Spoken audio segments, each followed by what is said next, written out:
हाँ, तो चलिए क्वेश्चन नंबर 13 देखते हैं दोस्तों। तो हमारे पास लिखा है बिंदु 5 0 और 0 4 को मिलाने वाले रेखाखंड को बिंदु P 2:3 के अनुपात में अंतर विभाजित करता है, तो P के निर्देशांक होंगे। ये दोस्तों आपका आंसर दिया है 3, 8/5। बी का इतना दिया है, सी डी। तो चलिए आप लोग बताइए, फिर इसके बाद हम समझाते हैं।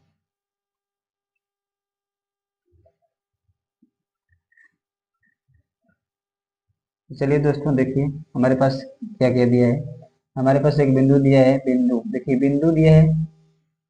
बिंदु आपको क्या करना है, ज्ञात करना है। ठीक है, बिंदु बिंदु जब दिया रहेगा तो इसका अर्थ होता है दोस्तों एक्स वाई का मान। इसका होता है एक्स वाई का मान। अगर बिंदु दिया रहता है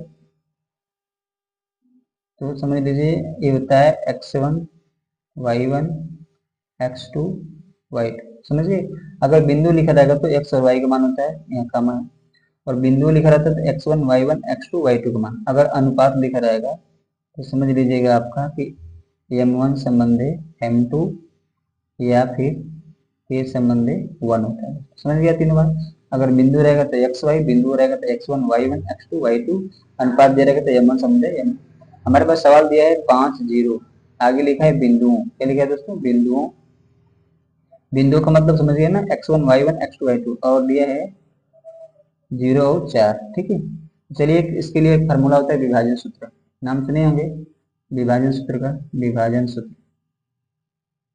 ठीक है, इसका सूत्र होता है दोस्तों x बराबर m1 x2 plus m2 x1 बटा में m1 प्लस m2। कामा देकर भी लिख सकते हैं, तथा देकर भी लिख सकते हैं। तथा y बराबर होता है दोस्तों m1 y2 plus m2 y1 बटा में m1 प्लस m2। ठीक है, ये सूत्र हो गया। अब हमारे पास भर लीजिए दोस्तों, इसको करते हैं दोस्तों x1 y1 x2 y2, और m1 संबंधी m2 हमारे पास कितना दिया है दोस्तों, 2 संबंधी 3 दिए हैं। यानी m1 कितना दिया है 2, और m2 कितना दिया है 3। ठीक है, तो चलिए हम लोग भर के चेक करते हैं। भर लीजिए, देखिए m1 का मान क्या दिया है दोस्तों, 2 दिया है, 2 भर लीजिए। और x2 का मान कितना दिया है दोस्तों, 0। फिर m2 का मान कितना दिया है 3, और x1 का मान कितना है दोस्तों 5। ठीक है, बटा में m1 प्लस m2 यानी 2 प्लस 3।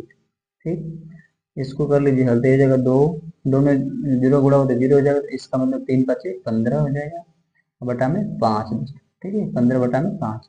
अब इधर वाला हल कर लेते हैं, काट दीजिए दोस्तों, तो कितना आ जाएगा आपका 3। एक्स का मान कितना आ गया दोस्तों 3, एक्स वाला कितना आ गया 3। अब इधर से इसको हल कर लेते हैं दोस्तों, वाई बराबर m1 क्या है दोस्तों 2, और y2 क्या है दोस्तों 4, प्लस m2 कितना है 3, y1 कितना है 0, बटा में 2 प्लस 3। ठीक है, m1 m2 का मान तो हो जाएगा दोस्तों 8। इसका गुणा करेंगे तो खत्म हो जाएगा, 0 हो जाएगा, ये हो जाएगा 5। ठीक है दोस्तों, तो ये हो जाएगा आपका पी के निर्देशांक क्या आ जाएंगे दोस्तों, पी के निर्देशांक क्या होंगे 3, 8 और 5। तो ऑप्शन के अनुसार देखिए दोस्तों क्या हो जाएगा आपका, ऑप्शन नंबर ए। कैसे हो जाएगा दोस्तों, ऑप्शन नंबर ए। हम लोग देखते हैं नेक्स्ट क्वेश्चन दोस्तों। नेक्स्ट क्वेश्चन आपका 14वां है। एक वृत्त के किसी व्यास के सिरों पर खींची गई समांतर स्पर्श रेखाओं की संख्या क्या होती है दोस्तों। तो यहाँ पे होती है ऑप्शन नंबर एक, एक दिया है, बी 2 दिया है, सी 0 दिया है, डी 3 दिया है। देखिए दोस्तों इसका ऑप्शन होता है 2। कितना होता है 2। जैसे देखिए, अगर मान लीजिए आपके पास एक वृत्त है ये वाली, इसको 2 स्पर्श रेखा कहते हैं, है ना। तो ये 2 ही होती है, या इस तरह करें या फिर इस तरह करें, तो 2 ही समांतर रेखाएं होती है दोस्तों। ठीक है, अब हम लोग देखेंगे नेक्स्ट क्वेश्चन। क्वेश्चन नंबर है आपका 15। ठीक है, तो लिखा है दोस्तों देखिए 14 सेमी त्रिज्या के एक वृत्त के, यहाँ पे वृत्तखंड नहीं दोस्तों, त्रिज्यखंड है। क्या रहेगा दोस्तों, त्रिज्यखंड का क्षेत्रफल 154 सेमी स्क्वायर है, तो त्रिज्यखंड का कोण ज्ञात करना है। ठीक है दोस्त, तो चलिए ज्ञात करके बताइए। पहला ऑप्शन आपका 120, 90, 60, 30। चलिए बताइए।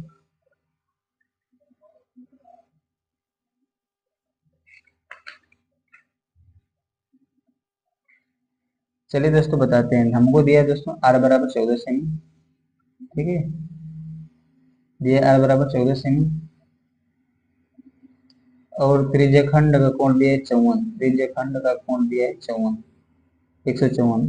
त्रिज्यखंड का क्षेत्रफल फिर से देख लीजिए दोस्तों। चलिए हम लोग हल करते हैं क्वेश्चन नंबर 15। दिया आर बराबर 14 सेमी, त्रिज्यखंड का क्षेत्रफल दिया है दोस्तों 154 सेमी, ठीक है। आपसे पूछा है त्रिज्यखंड का कोण, ये त्रिज्यखंड का कोण पूछा है, त्रिज्यखंड का कोण। ये आपको क्या करना है दोस्तों, ज्ञात करना है। तो सूत्र होता है दोस्तों त्रिज्यखंड का क्षेत्र, पहले त्रिज्यखंड होता क्या देख लीजिए, समझाते हैं आपको, फिर हम समझाते हैं सवाल।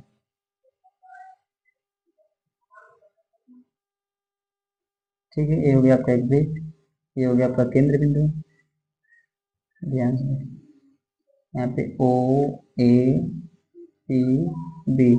देखिए दोस्तों ओ ए पी बी क्या कहलाएगा, आपका त्रिज्यखंड कहलाएगा। ओ ए पी बी क्या कहलाएगा दोस्तों, त्रिज्यखंड कहलाएगा, त्रिज्यखंड कहलाएगा। ठीक है ना। अब यहाँ पे क्या होता है दोस्तों, थीटा होते हैं, क्या होता है दोस्तों, थीटा। तो हम सिर्फ ए दिया है 14 सेमी, ठीक है, ए दिया है 14 सेमी, और थीटा आपको ज्ञात करना है, तो इसका क्षेत्रफल दिया है दोस्तों 154 सेमी। सूत्र आप लोगों को मालूम ही होगा, त्रिज्यखंड का क्षेत्रफल का सूत्र क्या होता है दोस्तों, त्रिज्यखंड के क्षेत्रफल, त्रिज्यखंड का क्षेत्रफल बराबर सूत्र होता है दोस्तों थीटा अपान 360 गुणे पाई आर स्क्वायर। ठीक है, तो ये दिया है दोस्तों 154,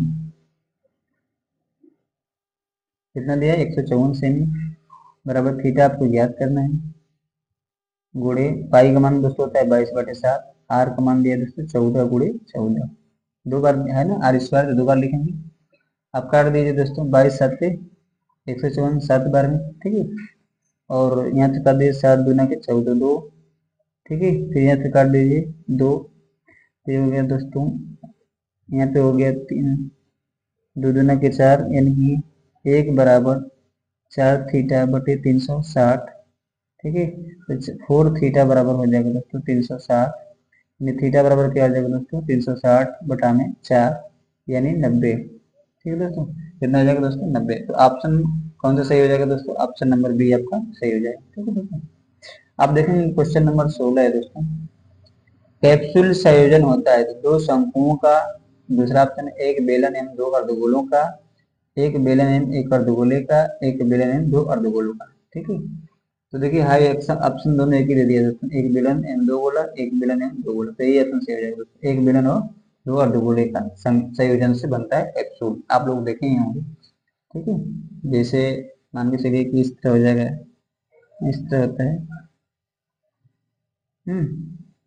तो दो अर्धगोला होते हैं दोस्तों और एक बेलन होता है, तो ऑप्शन नंबर आपका बी सही हो जाएगा दोस्तों। अब देखते हैं नेक्स्ट क्वेश्चन हमारे पास, सूत्र है, देखिए एक ठोस अर्धगोले का कुल पृष्ठीय क्षेत्रफल क्या होगा दोस्तों। तो देखिए एक ऑप्शन नंबर ए दिया है 4πr², ऑप्शन नंबर बी दिया है 3πr², ऑप्शन नंबर सी है 2πr², ऑप्शन नंबर डी क्या है 2/3πr²। तो चलिए दोस्तों हम बता देते हैं चारों का। देखिए ये दोस्तों लिखा है 4πr², ये होता है गोले का कुल पृष्ठीय क्षेत्रफल दोस्तों, गोले का कुल पृष्ठीय क्षेत्रफल। और ये दोस्तों आपका आंसर सही हो जाएगा, अर्धगोले का कुल पृष्ठीय क्षेत्रफल होता है 3πr²। ठीक है, और ये दिया 2πr², इसका मतलब होता है अर्धगोले का पृष्ठीय क्षेत्रफल होता है, कुल नहीं, कुल शब्द लगा रहेगा तो 3πr², और केवल केवल लिखा रहेगा अर्धगोले का तो 2πr²। ठीक है, और लास्ट में देखिए ये होता है अर्धगोले का आयतन 2/3πr, ये भी गलत है, 3 रहता तब आयतन। ठीक है, तो ऑप्शन नंबर बी आपका सही हो जाएगा। अब देखिए क्वेश्चन क्वेश्चन नंबर 18 हमारा है दोस्तों, ये निम्नलिखित आंकड़ों की माध्यिका होगी। देखिए दोस्तों माध्यिका ज्ञात करते समय आपको क्या क्या बातें ध्यान रखना चाहिए। ये तो दिया है आपका आरोही क्रम में दे दिया है, ठीक है, आरोही क्रम में दिया है, अगर नहीं दिया था तो सबसे पहले आप लोग क्या करेंगे, आरोही अवरोही क्रम में करेंगे। ठीक है दोस्त, अगर यहाँ पे देख लीजिए 1 2 3 4 5 6, 3 3 6 छठ है, तो छठ है इसका मतलब सम संख्या होगा, तो क्या करते हैं दोस्तों, यहाँ पे 6/2 है ना, एक सूत्र होता होगा, तो इन दोनों को जोड़ेंगे बीचों बीच चले, तो 4 5 9, ठीक है, 9 में 2 का भागा देंगे तो कितना आएगा 4.5। चलिए हम सूत्र के माध्यम से बता देते हैं आपको कैसे हो। देखिए माध्यिका ज्ञात करते समय क्या क्या सावधानी होती है। माध्यिका ज्ञात करने के लिए सबसे पहले आरोही क्रम में करते हैं, आरोही क्रम या अवरोही क्रम, आरोही क्रम या अवरोही क्रम में करते हैं। ठीक है, तो सबसे पहले हमारे पास सवाल दिया है, देखिए यहाँ पे दो चीज होता है, एक विषम संख्या के लिए, ठीक है, एक विषम संख्या के लिए और दूसरा सम संख्या के लिए। ठीक है, सम संख्या के लिए देखिए सम विषम संख्या के सूत्र होता है दोस्तों n+1/2 वहाँ पद।